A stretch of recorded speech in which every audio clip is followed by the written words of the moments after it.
Kalau kata teman saya ini konyol banget. Saya punya mechanical keyboard Gamen Titan 5. Terus saya ganti tactile switch bawaannya itu ke linear switch punya DAX Ajas yang ini. Nah, keycapsnya juga saya ganti punya RK. Tuh, jadi lebih bagus. Masalahnya harga keycaps dan linear switchnya itu lebih mahal dibandingkan mechanical keyboard yang saya punya.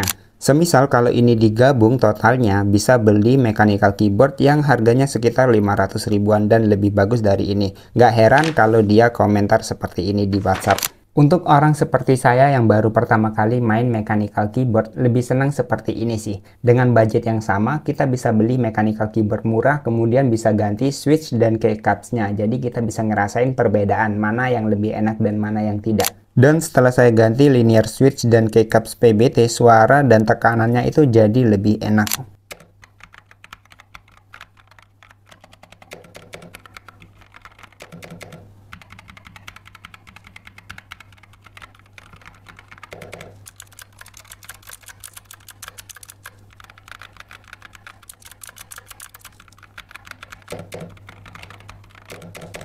Terdengar jelas kan perbedaan antara linear switch yang ini bagian di sini dan bagian atas ini masih pakai tactile switch punya Gamen Titan 5.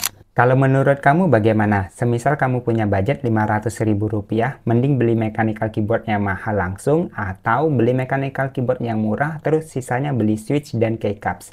Coba tulis pendapat kamu di kolom komentar ya.